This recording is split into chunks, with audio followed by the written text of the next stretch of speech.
एक वक्त का किस्सा है। एक गांव में बिट्टू नाम का लड़का लोगों की सवारी के लिए बैलगाड़ी चलाया करता था, लेकिन उसकी बैलगाड़ी में कोई नहीं बैठता था। जबकि उसी गांव में मीठा नाम का लड़का अपनी बीवी नसीबो कैंची के साथ रहता था। मीठे ओ मीठे, चला जा पड़े काम पर रिक्शा लेकर, वरना मोटा बिट्टू अपनी बैलगाड़ी पर लोगों को बिठा बिठा कर खूब पैसे कमा लेगा। नसीबा मेरी जान की टोटी, उस मोटे बिट्टू की बैलगाड़ी इतनी आहिस्ता चलती है कि पैदल चलने वाले लोग भी उससे आगे निकल जाते हैं। तो फिक्र मत कर, कोई भी उसकी बैलगाड़ी पर नहीं बैठेगा। पर मीठे तू तो जा पड़े काम पर और खूब पैसा कमा के आबियो, और आते हुए मेरे लिए पीस लाना मत भूलियो। अच्छा, आते हुए तेरे लिए पीस नान भी लेता आऊंगा। फिर मीठा रिक्शा लेकर घर से निकलता है, जबकि बिट्टू के पास कोई सवारी नहीं बैठती। अंकल, मेरे प्यारे अंकल, आ जाओ, मैं आपको छोड़ देता हूँ, वो भी कम पैसों में। नहीं बेटा, तू रहने दे, तेरी बैलगाड़ी से बेहतर है मैं पैदल ही चला जाऊँ। तेरी बैलगाड़ी से पहले ही पहुँच जाऊंगा।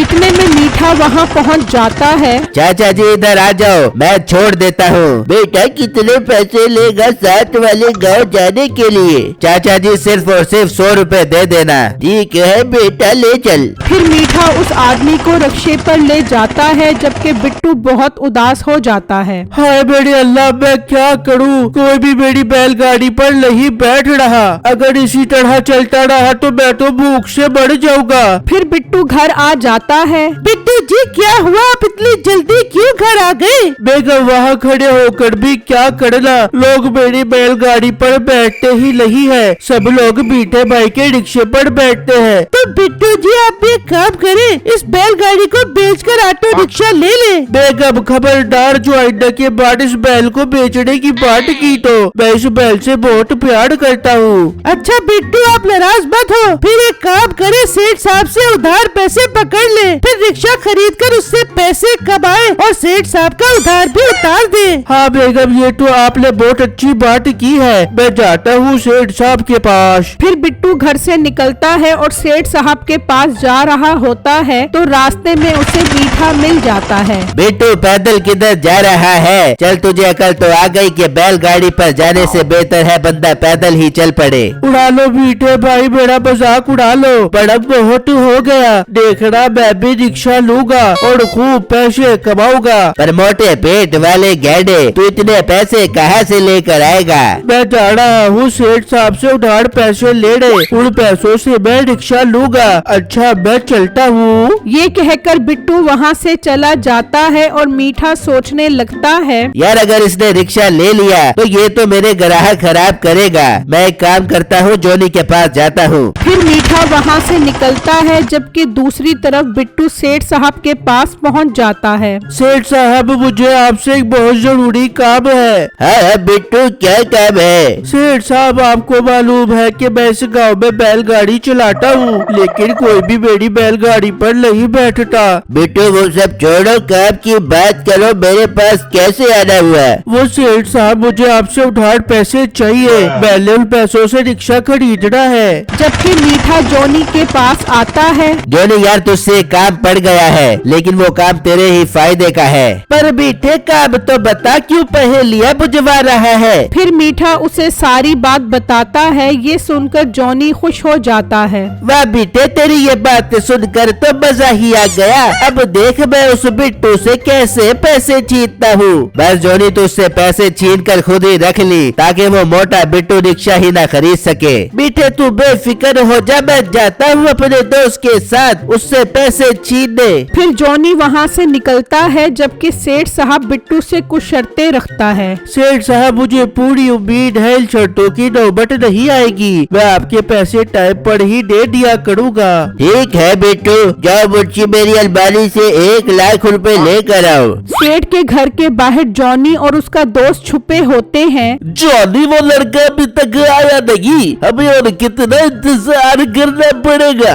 यार वो बस आने ही वाला होगा। इतने में बिट्टू पैसे लेकर सेठ के घर से निकलता है। यार वो देख, वो बिट्टू आ गया, चलिए इससे पैसे छीनते हैं। बिट्टू पैसे लेकर जा रहा होता है तो वो बिट्टू के पास आ जाते हैं। चलो लड़के, ये पैसों का बैग हमें दे दे। भाई मैं आपको ये क्यों दूं, आप कौन हो? यार मुझे लगता है ये पैसों का बैग ऐसे नहीं देगा, इसकी टांगे तोड़नी पड़ेगी। भाई मेरे साथ ऐसा मत करो, मैं बहुत गरीब इंसान हूँ।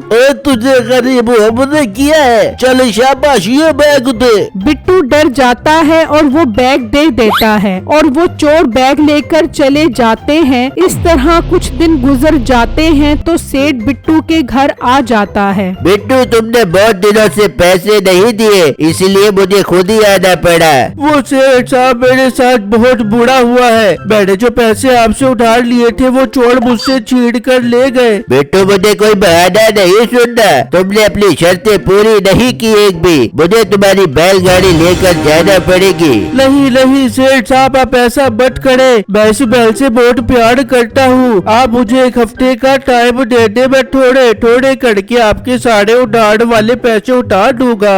ठीक है, सिर्फ एक हफ्ते का टाइम है तुम्हारे पास। फिर सेठ वहाँ से चला जाता है तो बिट्टू की बीवी कहती है, बिट्टू आपने एक हफ्ते का टाइम तो लिया है, पर आप कहाँ से पैसे देंगे? बेगम मैं इस बैलगाड़ी पर जाता हूँ रोजी करने के लिए। पर बिट्टू आपकी बैलगाड़ी पर तो कोई बैठेगा ही नहीं, सब मीठे भाई के रिक्शे पर ही सफर करेंगे। बेगम हमारे पास और कोई रास्ता भी तो नहीं है, मैं बैलगाड़ी पर जाता हूँ, शायद कोई सवारी मिल जाए। फिर बिट्टू बैलगाड़ी लेकर आ जाता है। मोटे आ गया तू अपनी औकात पर, बड़ा तो रिक्शा लेने वाली बातें कर रहा था। बिट्टू मायूसी में सब बातें सुनता रहता है तो दो औरतें आती हैं। बाजी इधर आ जाए, मेरी बैलगाड़ी पर मैं बहुत सस्ते में आपको छोड़ दूंगा। नहीं नहीं, हमने बैलगाड़ी पर बैठकर देर से नहीं पहुंचना, हम रिक्शे पर जाएंगे। रिक्शे वाले भाई, हमने इस गांव के सरकारी अस्पताल में जाना है। ठीक है ले चलूंगा, पर 150 रुपए लगेंगे। ठीक है भाई, ले चलो।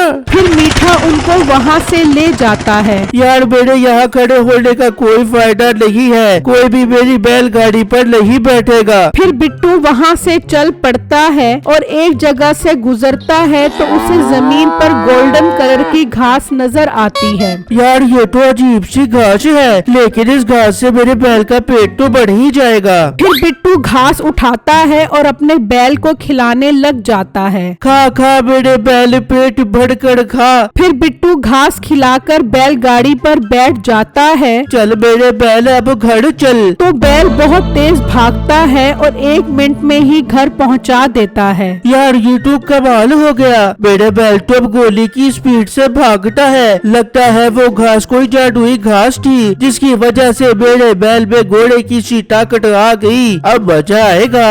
फिर अगला दिन होता है तो बिट्टू अपनी सवारी वाली जगह पर आ जाता है। मोटे तुझे चैन नहीं है, क्यों बार बार आकर अपना टाइम बर्बाद कर रहा है? मेरे वीर तेरी बैलगाड़ी पर कोई नहीं बैठेगा, चल मेरा पुत्र घर जा। इतने में 2 आदमी मीठे के पास आते हैं। भाई साहब अपने पोस्ट ऑफिस जाना है, कितने पैसे लोगे? 100 रुपए लूंगा एक सवारी के, आप 2 लोग हो 200 रुपए लगेंगे। ये तो तुम बहुत ज्यादा पैसे मांग रहे हो। भाई आप मेरी बैलगाड़ी पर चल पड़ो, मैं आपसे 20 रुपए लूंगा। हम तेरी बैलगाड़ी पर बैठ कर इतनी देर से नहीं पहुंचना चाहते कि पोस्ट ऑफिस ही ना बंद हो जाए यार।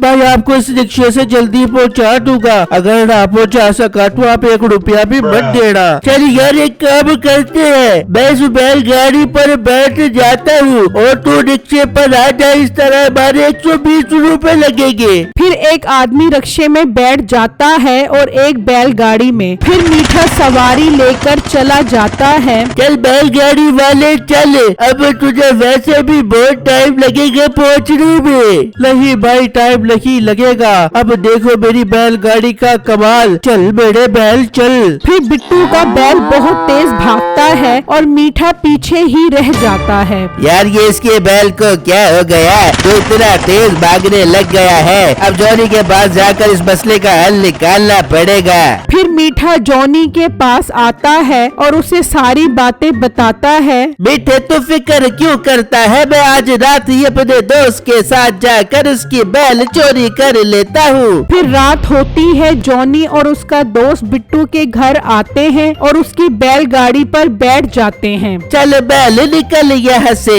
तो बैल बहुत तेज भागता है और भागता भागता सेठ के घर आ जाता है। ओए तुम लोग कौन हो? ये बैलगाड़ी तो बिट्टू की है। वो सेठ साहब, हम इस बैल को वॉक करवा रहे थे, इसने बहुत खा लिया था। मुझे तुम्हारी बात पर यकीन नहीं आ रहा है। वो जिन दोनों को पकड़ो और एक बंदा जाए और बिट्टू को लेकर आए। फिर एक मुंशी बिट्टू को लेने निकलता है और बिट्टू के पास आकर उसे सारी बातें बताता है। चलो भाई चलो, वो तो जरूर चोर होगी जो मेरी बैलगाड़ी ले गए। फिर बिट्टू मुंशी के साथ सेठ साहब के पास आता है तो देखकर हैरान रह जाता है कि ये वही चोर है जो पहले भी पैसे छीन कर ले गए थे। सेठ साहब, ये तो वही चोर है जो मुझसे आपके उधार वाले पैसे छीन कर गए थे। मुंशी, चोरों को कुत्तों के आगे फेंक दो, इनकी यही सजा है। नहीं सेठ साहब, हम चोर नहीं है, हमने तो मीठे रिक्शे वाले के कहने पर ऐसा किया है। बिट्टू ये सुनकर हैरान रह जाता है। सेठ साहब, इस चोरी का असल मुजरिम तो मीठा है, उसे भी आप पकड़ो। बिट्टू तुम ठीक कह रहे हो। मुंशी जाओ और मीठे को पकड़ कर लेकर आओ। फिर मुंशी वहाँ से निकलता है और मीठे को ले आता है। आजा आजा असली चोर। मुंशी, तीनों को कुत्तों के आगे फेंक दो। नहीं सेठ साहब, ऐसा मत करो। बिट्टू प्लीज हमें बचा लो, मैं ये गाँव ही छोड़कर चला जाता हूँ। तुम सुकून से अपनी रोजी कमाना। पर तूने जो पैसे चोरी किए थे वो किधर है? जॉनी, वो पैसे वापस कर। मीठे, वो तो मैं खा गया। सेठ साहब, आप एक काम करो, इस मीठे से इसका रिक्शा ले लो उन पैसों के बदले। ठीक है बिट्टू, आज से तुम्हारा उधार खत्म। मुंशी का रिक्शा अपने कब्जे में ले लो और हाँ मीठे, दफा हो जाए इस गाँव से। फिर मीठा गांव से चला जाता है और बिट्टू सुकून से बैलगाड़ी पर अपनी रोजी कमाता है।